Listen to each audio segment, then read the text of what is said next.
तो ये guys welcome back to another video. और मैं जानता हूँ ये वीडियो कुछ ज़्यादा ही लेट हो गई, मतलब बहुत ज़्यादा लेट हो गई थी। और यार उसका सिर्फ मेन रीज़न यही है कि मेरे और भी काम होते हैं, जैसे मेरी भी ऑनलाइन क्लासेस चल रही हैं और भी काफ़ी सारे काम होते हैं, तो इसलिए वीडियो थोड़ी लेट हो जाती है।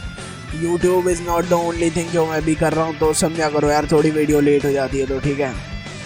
तो अगर आप इस चैनल पर नए आए हो तो मैं ये कहूँगा कि यार इससे पहले वाले एपिसोड देखिए ना, आपको डिस्क्रिप्शन में लिंक मिल जाएगा, वहाँ से जाके आप इसके पुराने एपिसोड देखिए ना, तभी आपको स्टोरी समझ आएगी। और अगर आप कोई पुराने व्यूअर हो जिसने ऑलरेडी सब्सक्राइब वगैरह कर रखा है तो भाई वीडियो को एंजॉय करो, बस एक लाइक ठोक देना। और अगर आप न्यू वाले भी हो तो भी यार नीचे लाल वाले सब्सक्राइब बटन को दबा देना, बस इतना ही चाहिए। बाकी अब हम वीडियो को स्टार्ट करते हैं। जब मैं जाग रहा था तब तुम सो रहे थे, आज पास सारे तब दूर हो रहे थे चोर से चोरी से, माँ की बहन चूरी ले दूरी है दूरी रे दूरी ची दूरी है, सोने की तिजोरी है गार्डन जोरी है, बीट तेज हो रही है राइट है निकोली है, बीवी पेट्रोल नहीं है, मजा नहीं माहौल नहीं है, मालने का सवाल नहीं है ये। हाँ भाई ये तो जैसे कि आप सबको याद होगा लास्ट एपिसोड में जो भी होता है, तो उसके बाद फिर कोई बोलता है कि मुझे एक बात पता लगी है गाबू के बारे में, जो मैं तुम्हें बताना चाहता था अर्थन, लेकिन तुमसे कांटेक्ट न होने के कारण मैं बता नहीं पाया। तो अब मैं ये बात तुम सबके सामने बता रहा हूँ क्योंकि ये बात बहुत ज़्यादा इंपॉर्टेंट है और इस बात के अंदर शो के डैड भी इन्वॉल्व है।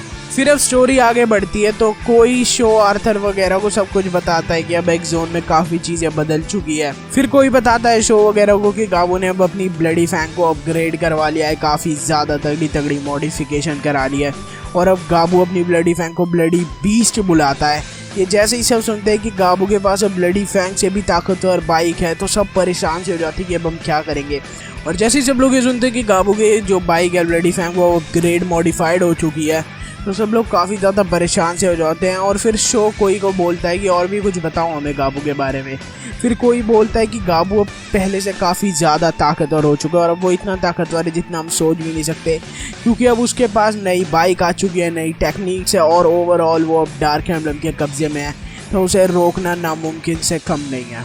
फिर ये बात सुन के सब लोग परेशान हो जाते हैं। फिर शो कहता है कि कोई तुम मेरे डैड के बारे में भी तो कुछ बताने वाले थे, तो कोई बोलता है सैड फेस के साथ कि हाँ शो मैं तुम्हें बताता हूँ जो भी मुझे तुम्हारे डैड के बारे में बताना था। फिर कोई शो को बताता है कि शो तुम्हारे डैड गाबू की कैद में है। और जैसे ही शो ये बात सुनता है कि उसके डैड गाबू की कैद में, शो एकदम से काफ़ी ज़्यादा घबरा सा जाता है, गुस्से में भी हो जाता है। और फिर शो खुंदक में कहता है कि आखिर गाबू ने डैड को किडनैप क्यों करा।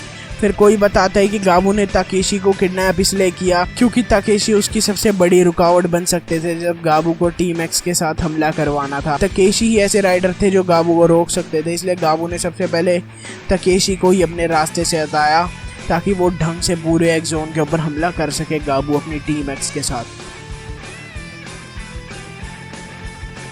तो गाबू ने ताकेशी को किडनैप इसलिए किया क्योंकि गाबू नहीं चाहता था कि कोई भी उसके रुकावट बने। तो ये सब सुन के सब लोग काफ़ी ज़्यादा घबरा से जाते हैं, टेंशन में आ जाते हैं और आखिर ये क्यों हो रहा है, सब यही सवाल कर रहे होते हैं। फिर कोई आगे बताता है कि गाबू ने अपनी कैद में रखा है और अब ताकेशी किस हालत में हम में से किसी को भी नहीं पता। हमने ताकेशी को देखा भी नहीं है कितने सालों से, तो और हमें ये भी नहीं पता कि वो जिंदा है यहाँ। तो ये काफ़ी ज़्यादा सैड मोमेंट हो जाता है पूरे शो वगैरह सबके लिए। फिर कोई सबसे शॉकिंग बात बताता है शो को कि शो अभी इवन टाइगा के पास भी डार्टन बाइक है। और ये बात सुन के कि टाइगा के पास भी डार्टन बाइक है, सब लोग शॉक्ड हो जाते हैं, सब लोग मतलब बहुत ज़्यादा हक्के बक्के से रह जाते हैं। और फिर कोई बोलता है कि हाँ टाइगा के पास भी डार्टन बाइक है और उसकी बाइक की सबसे बड़ी पहचान है कि उसकी बाइक काफ़ी ज़्यादा चमकती है। और ये सुनते ही आर्थर बोलता है अच्छा तो उस दिन जब गाबू ने हमला करा था तो जो एक्स टावर के ऊपर से रोशनी आ रही थी वो क्या टाइगा की बाइक से ही आ रही थी। तो कोई बोलता है कि हाँ, और कोई और आर्थर आपस में बात कर रहे होते हैं टाइगर के बारे में, लेकिन जब वो शो क्यूइची वगैरह की शक्ल देखते हैं तो शो क्यूइची मकोटो काकेरू सब लोग एकदम शॉक्ड हो जाते हैं और शो काफ़ी ज़्यादा घबरा जाता है, काफ़ी ज़्यादा टेंशन में आ जाता है। और तभी शो घबराते हुए बताता है कि अगर टाइगर की बाइक चमकती है तो फिर जो बंदा हमें रियल वर्ल्ड में मिला था जिसकी मदद से हम यहाँ आए हैं वो। और जैसे ही शो वो बोलता है तभी पीछे से क्यूइची बोलता है कि हाँ शो वो टाइगा था। और ये बात सुन के कोई आर्थर शॉक्ड हो जाते हैं कि आखिर टाइगा तुम्हारी मदद क्यों करेगा, वो भी एक्सोन में आने के लिए, जबकि उसे पता है कि अगर तुम लोग एक्सोन में आ गए तो उनके लिए सबसे बड़ी दिक्कत बनोगे, लेकिन फिर भी टाइगा तुम्हारी क्यों मदद करेगा। और यही सब इनकी बात चल रही होती है, शो बता रहा होता है कि वो कैसे एक्सोन में आया। इन सब के बीच में कोई बोलता है कि क्या तुम हमें ढंग से बता सकते हो कि आखिर हुआ क्या। फिर शो सब कुछ कोई को बताता है जैसे भी वो सब यहाँ आए हैं, और फिर कोई भी काफ़ी ज़्यादा शॉक्ड हो जाता है कि आखिर इंपीरियल ड्रैगन भी गायब हो चुकी है और टाइगा तुम्हारी मदद आखिर क्यों करेगा। इन सब के बीच में शो काफ़ी गुस्से में होता है और गाबू को चैलेंज करने के लिए जा रहा होता है, लेकिन तभी आर्थर शो को रोकता है, कहता है कि शो जरा रुको, अभी तुम गाबू और टाइगा को बिल्कुल भी नहीं हरा सकते, वो हमसे काफ़ी ज़्यादा ताकतवर है। तुम एक बार टाइगा से बहुत बुरी तरह हार चुके हो, तो सोचो तुम गाबू के आगे तो अब टिक भी नहीं पाओगे।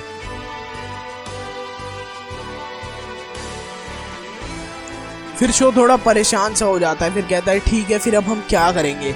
तो फिर सब लोग डिसाइड करते हैं कि वो हीरो फॉल्स को पार करने की कोशिश करेंगे, सारे जितने भी है, कोई वगैरह, सिर्फ शो नहीं, सब ट्राई करेंगे, क्योंकि गाबू अब काफ़ी ज़्यादा ताकतवर है, तो सब अपनी अपनी स्किल्स को बढ़ाने के लिए फिर सब लोग हीरो फॉल्स को पार करने का ट्राई करते हैं। और सब लोग हीरो फॉल्स को पार करते हैं, उन्हें मुश्किल होती है पार करने में, लेकिन फिर भी सब लोग हीरो फॉल्स को पार कर लेते हैं। मकोटो से पहली बार में तो नहीं हो पाता हीरो फॉल्स, लेकिन थोड़े ट्राई के बाद मकोटो भी कर लेती है हीरो फॉल्स को पार। लेकिन शो हीरो फॉल्स को पार करने के बाद भी कई बार हीरो फॉल्स को पार करता रहता है, ताकि वो अपने इडाटन मिरेकल जंप को मास्टर कर सके, यानी जब उसका मन करे बिल्कुल अच्छे तरीके से वो इडाटन मिरेकल जंप को परफॉर्म कर सके। और फिर वहीं पे उनकी ट्रेनिंग चलती रहती है, और फिर कुछ दिन बीतते हैं वहीं हीरो फॉल्स पे, और सब अपने अपने मूव्स को मास्टर कर लेते हैं, सब अपने जो उनके मेन मूव्स होते हैं उनको पूरे अच्छे से तैयार कर लेते हैं, अच्छे से उनकी प्रैक्टिस वगैरह सब करके मतलब सब एकदम तैयार हो जाते हैं। और जब सब लोग अपने नए नए मूव सीख जाते हैं, मतलब नए नए जो उनके पुराने मूव्स थे स्पेशल, उन्हीं को जब वो और भी अच्छे तरीके से अपग्रेड वगैरह कर लेते हैं, फिर सब लोग आखिरी में डिसाइड करते हैं कि वो एक ग्रुप बैटल करेंगे, और जो सबसे पहले हीरो फॉल्स को पार करेगा वो ये इडाटन बैटल जीत जाएगा, ताकि वो एक दूसरे को देख पाए कि किसमें कितना पोटेंशियल है अब।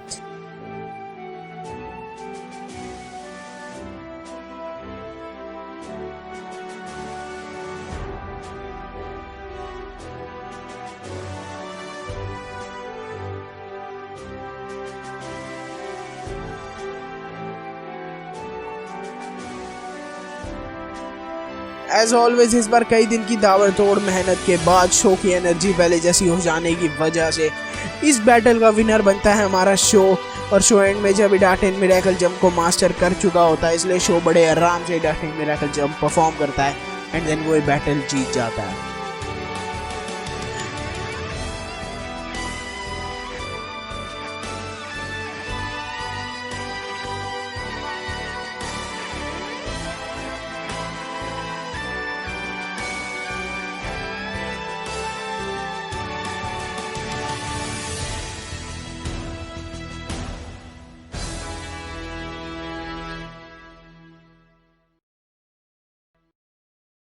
और इस बैटल के खत्म होने के बाद सब लोग हीरो फॉल्स को पार कर लेते, तो वो ऊपर आ जाते हैं और सब लोग काफी ज्यादा थक जाते हैं, सब बैठे हुए होते हैं हीरो फॉल्स के ऊपर। तभी शो हाफता हुआ, मतलब थकने से जो हाफ जाते हैं वैसे शो हाफता हुआ कोई से बोलता है कि लेकिन कोई हीरो फॉल्स का गेट तो सिर्फ कोई शाही खानदान के बंदे के लिए ही खुलता है, तो तुम यहाँ पे पहले से अंदर कैसे आए। फिर कोई जवाब देता है कि शो तुम्हें पता है ना कि मुझे क्यों कोई द निंजा राइडर बुलाते हैं और निंजा कुछ भी कर सकते हैं, मैं भी घुस गया था अंदर ट्रेनिंग ग्राउंड के। तभी आर्थर बोलता है कि कोई लेकिन ये तो जुर्म है ना। तो कोई बोलता है कि हाँ हाँ मैं जानता हूँ ये जुर्म है, कि ऐसे मुझे नहीं घुसना चाहिए था शाही लोगों की चीज़ों में, लेकिन अब एक्स जोन में गाबू का राज है और तुम्हें तो पता ही है मुझे गाबू से कितनी नफरत है, तो मैंने इसलिए उसका रूल तोड़ दिया और मेरे को अब फ़र्क भी नहीं पड़ता कि मैं कितने रूल तोड़ूं, क्योंकि अभी एक्स जोन पूरे गाबू के कब्जे में और गाबू की बात तो मैं कभी नहीं मानने वाला। तो आर्थर हंसते हुए बोलता है कि ठीक है, लेकिन जब हम दोबारा गाबू को हरा देंगे तब मैं तुम्हारी शिकायत ज़रूर करूँगा। फिर कोई भी हंसते हुए बोलता है कि हाँ हाँ कर लेना, कोई बात नहीं। और फिर उन लोगों की ऐसी बातचीत चलती रहती है। फिर वो लोग डिसाइड करते हैं कि वो मिस यूकी के कैंप में जाएंगे, और जब वो मिस यूकी के कैंप में जाते हैं तो फिर मिस यूकी उन सबको देख के काफ़ी ज़्यादा खुश हो जाती है और कहती है कि कैसी रही प्रैक्टिस तुम लोगों की। तो शो बोलता है कि बहुत अच्छी थी, हम सब ने बहुत कुछ सीखा। फिर मिस यूकी आके ककेरू के कंधे पे हाथ रखती है और कहती है कि तुमने काफ़ी अच्छा काम किया है ककेरू, तुम काफ़ी ज़्यादा इम्प्रूव हो गए हो। फिर ककेरू बोलता है कि थैंक्स मिस यूकी, लेकिन फिर मिस यूकी बोलती है कि ज़रा मैं अपनी भी कुछ मॉडिफिकेशन कर देती हूँ इनकी बाइक में, ताकि इन्हें आगे जाके कोई दिक्कत ना हो। और हाँ ककेरू तुम भी मेरे साथ आना, क्योंकि मुझे तुम्हारी भी थोड़ी ज़रूरत पड़ेगी। फिर मिस यूगी और ककेरू मिलके सबकी बाइक को बहुत ही तगड़ा मॉडिफाई कर देते हैं, बहुत ही ज़्यादा तगड़ा।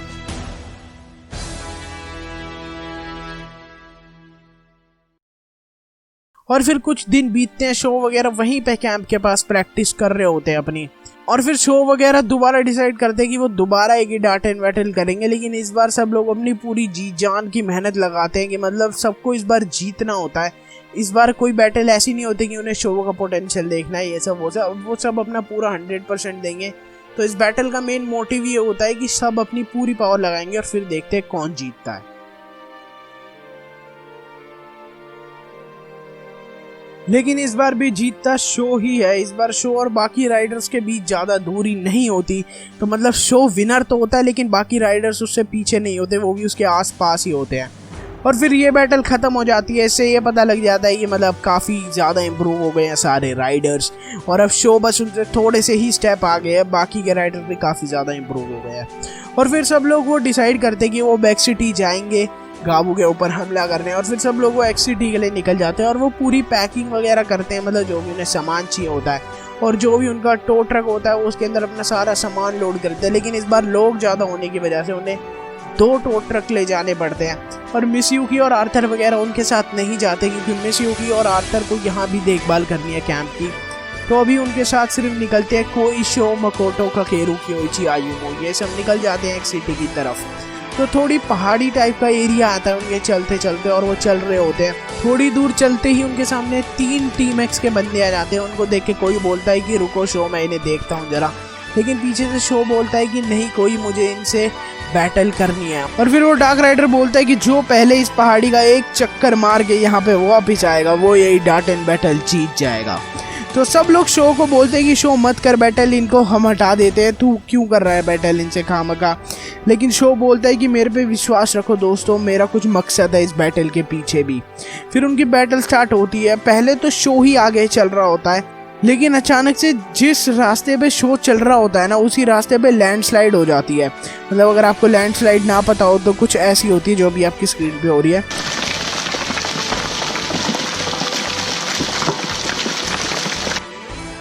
तो शो जहाँ चल रहा होता है वहाँ पे लैंडस्लाइड हो जाती है, जिसकी वजह से शो का बैलेंस बिगड़ जाता है, लेकिन फिर भी शो किसी तरीके से वहाँ से बच जाता है।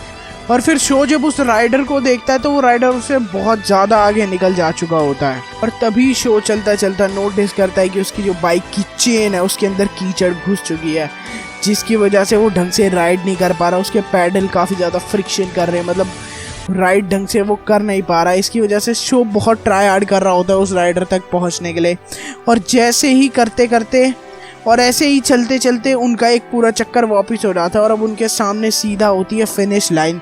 लेकिन शो की बाइक में कीचड़ फंसे होने की वजह से शो काफ़ी ज़्यादा पीछे होता है। और फिर शो एक बनी हॉप लेके पेड़ की डाल पे चढ़ता है, और पेड़ की डाल से वो डाटन जंप करता है, और फिर शो सीधा जाके फिनिश लाइन पे ही रुकता है। और शो ये बैटल जीतने के बाद उनकी बाइक से डार्क एम्बलम हटाता है, और जब उनसे गाबू के बारे में पूछता है तो वो राइडर बताते हैं कि, तो गाइस वो राइडर जो बताते हैं उसको जानने के लिए आपको अगले एपिसोड देखना पड़ेगा। वही है, इस बार कोशिश करूँगा जल्दी आ जाएगा। बाकी मेरी बातों का विश्वास मत करे करो। तो मिलते हैं आपसे अगली वीडियो में, तब तक के लिए बाय बाय, सायोनारा।